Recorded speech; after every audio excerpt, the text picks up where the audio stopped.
man la Thierno Ciss délégué général central bu Kees président ba Unacois Jàppo bu Kees li waral sabab woote tey jii ñu def point de presse jafe-jafe yi marché bi dund parce que depuis à 2019 la ñu njëkkoon a wax maire Lamine Diallo télé bi di de la gare yàqu na boobu ba léegi aussi ba 2020 mu yàqu bu garaaw lool sax bi mu ci ñëwee ba léegi tey suba lañ ñuy wax ba semaine bi passé dem naa ci moom waxtaan ci wax ak moom mu ne ma woo promoteur bi mu ne ko promoteur mi ngi xaalis baa ngi tra 72 millions mi ngi en place pour ñu yow defar ko bi ci topp aussi boobu léegi gisuñ ci dara bi ci topp aussi général de Gaulle bi lamp yi ba rompoy jaxaw benn tàkkul wax nañ ko waxat ko bi ci topp nag bi ci gën a garaaw mooy réseau bi nga xamante ni moo yor ndoxuma central bi réseau bi depuis mois de avril laa leen bind lettre depuis mois de avril bi mu leen bindee parce que nawet baa ngi ñëw pour ñu mën a xool réseau bi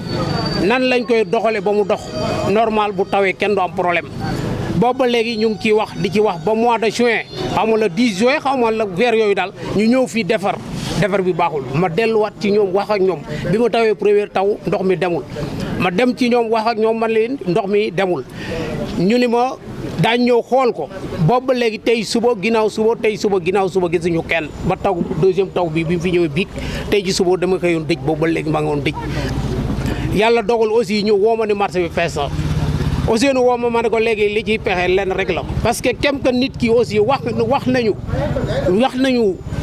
def nañu lañ ci war a def autorité yëpp yëg nañu ko ba protection civile ñëwoon na ci marché bi. lan moo waral ndox bi du dem. ndox mi réseau bi moo doxul parce que canal yi ñoo doxul canal yi nga xamante ni bi ñoo war a yóbbu ndox mi moo am fu mu fattee liggéey bi ñu ko liggéey moo baaxul parce que dañu war a reprendre ko xool ko fi mu war a tagee ñu defaraat ko bu ko defee bu tawee ndox mi mun a dem. ku ko war a defar.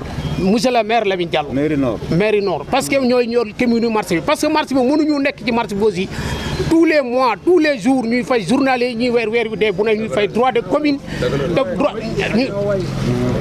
ñuy fay droit de commune ba lu ñu leen wax ci marché bi dañ lay dawloo di la wax suba ngoon léegi nag commerçant yi jël nañ ci engagement ferme bu ñu defarul réseau bi ak général de Gaulle bi ak rue de la gare fii ba le 30 août daañu arrêté droit de commune yëpp parce que rek ñu koy mën defar waaw. maanaam daal juuti dootu leen ko fay.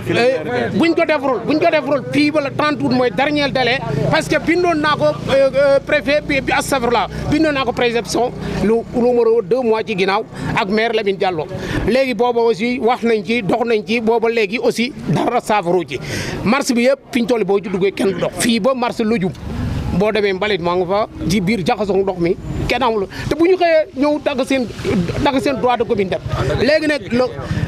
léegi nag lii problème commerçant yi yëpp jël nañu décision ferme buñ ko liggéey fii le 30 août le premier août le premier septembre daañu arrêté droit de commune loolu daal mooy suñu message bi ñuy joxe tey jii ñun nag wax dëgg yàlla lépp lu ñu mën ci négociation def nañu ko buy wax dox nañ te doxuñu kilifa xam na loo xam ne bëggul sax woon ñu jëm kaw pour mu mun a defar marché bi. parce que 72 millions yooyu nga tudd léegi lan la waroon defar. 72 millions mu lii rue de la gare. bi ma ko waxee léegi ma yaakaar naa matul semaine parce que ba woo promoteur ba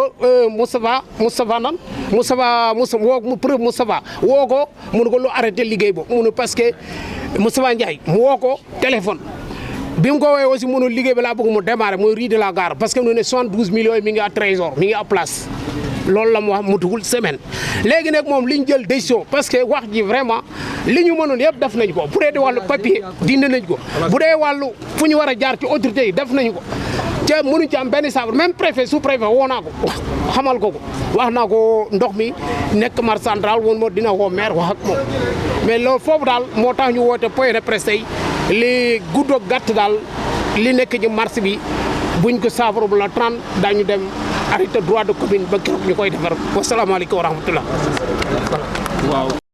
Mamadou Kane laa tudd maa ngi nekk commerçant nekk fii ci marché central bu Thiès xam nga àddina bi li fi gën a métti mooy mag buy nax boppam te ñun Sénégal fii dañu feebar te yëgaluñu suñ bopp ni dañu feebar parce que nit ki bu feebaree xam ni dafa feebar dina dem hôpital pour mu mën a faju ji mais bu nekkee ni da nga feebar te yëgoo ni da nga feebar problème la kenn mënu la ci dimbali autorités yi ñëw nañ fi préfet ñëw na fi sous préfet ñëw na fi maire ñëw na fi andi nañoo ki nga xam ne moo nekk le directeur de l'ONAS bi ñu dikkee man keroog taxaw naa leen wax naa leen problème bi fi mu posé woo commerçant yi am nañ ci responsabilité parce que dafa am ñoo xam ne ndox bi buy génn dafay xeeñal seen place yi affaire bi gêné leen ñu jël ciment ñu fatt ko dem naa ba ci directeur technique bi wax na ko nee naa ko fii marché bi kenn amul droit ñëw di fi am looy fatt mais ñoom ñooy autorités yi man du ma fi nekk di xeexal kenn du ma fi nekk di dem ci place kenn naan que li nga war a def waru ko def li ñu mun mooy bu problème amee ñu wax leen problème bi situer leen responsabilité nee nañ leen mun nañ leen accompagner dañ leen a wax ni accompagner leen ñun le problème ñu réglé ko mais nanguwuñu ñëw problème bi mooy tant que ñoom jëluñu décision wala ñu bàyyi ko ak ñun commerçant yi ñu lijjantil ko suñu bopp mun na nekk parce que problème bi problème mu compétence la da ngay am ñoo nga xam ne am nañu xam-xam suñu universitaires yi ñu ngi fi li ci des mooy problème mu xaalis bi génn ci marché bi nañ ko audité ñu xool xaalis bi fu muy génn ak fu muy dugg bu ñu demee ba nga xam ne xaalis bi fi nekk mënul régler problème mu marché fii Thiès ñu yalwaan yéen journalistes yi ngeen def benn téléthon ñu ni Thiès dañu am problème bi budget bii la ñu soxla commerçant bu am 1 million nga génne commerçant bu am 100 000 nga génne commerçant bu am 10 francs nga génne mais problème bi mooy nañ ko régler une bonne fois pour tout mu jeex bu ñu ko deful dañuy nax suñu bopp. yan gàllankoor la leen ndox bi di indi leen période nawet fii. guddi fii ndox bi déjà du jàll guddi boo fi nekkul ndox bi yëpp day dugg ci sa place man maa ngi ni suba ba léegi maa ngi ni di nettoyer sama yére yëpp dafa tooy maa ngi ni suba ba léegi mënu ma liggéey. te man su ma dépense du ma dem wuti ju fenn man ci marché bi laa koy wute yaakaaruma fenn fu dul fii ci marché bi. malgré li ngeen yëkkati nii cantine yu ndox bi bu ñëwee day dugg. day dugg ci biir ndox bi ci suuf lay jaar xoolal li taaf yi bu oto yi dikkee bu ñu jaalee ndox bi ci suuf lay jaar di dugg si biir.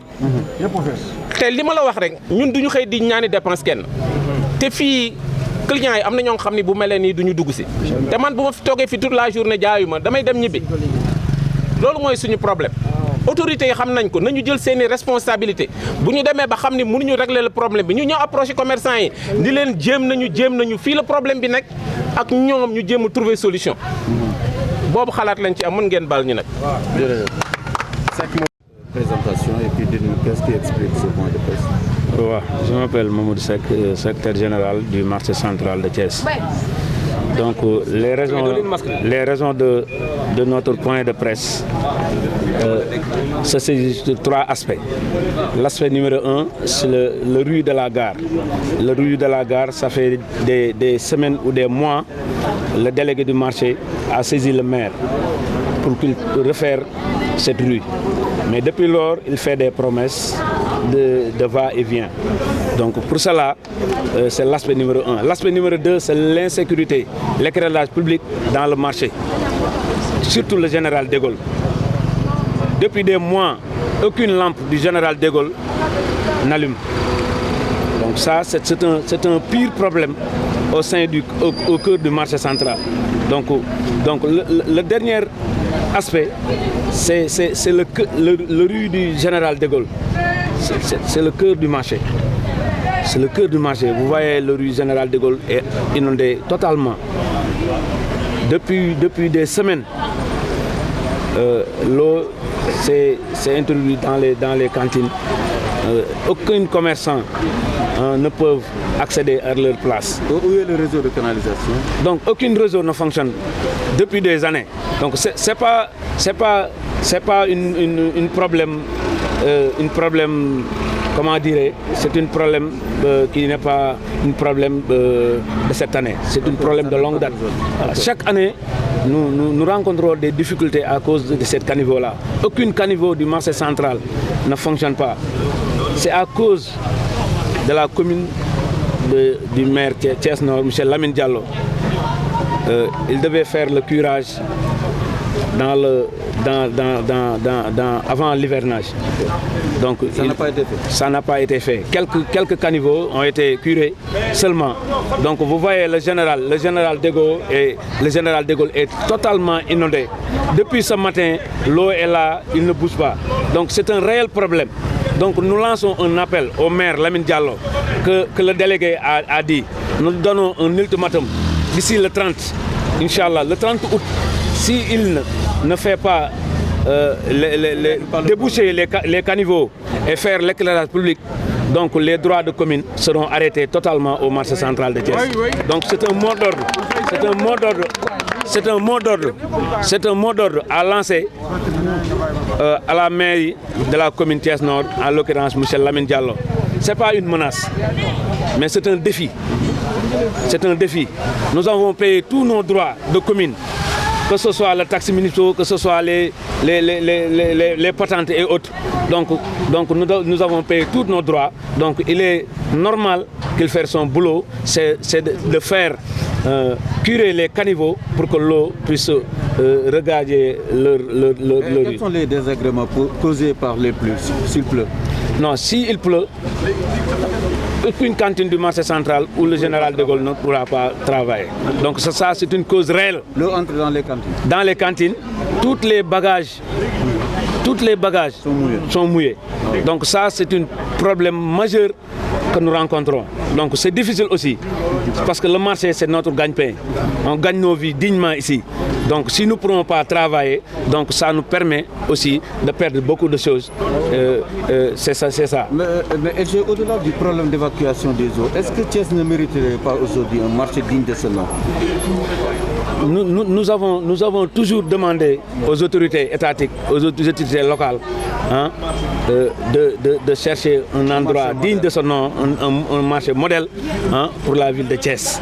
Parce que le marché central, c'est le plus grand marché de Thiès. Donc, mais vous voyez le monde qui se trouve ici. Donc le mieux, c'est de trouver un endroit digne de ce nom pour délocaliser certains commerçants pour qu'ils puissent faire leur boulot dignement. C'est bon, merci.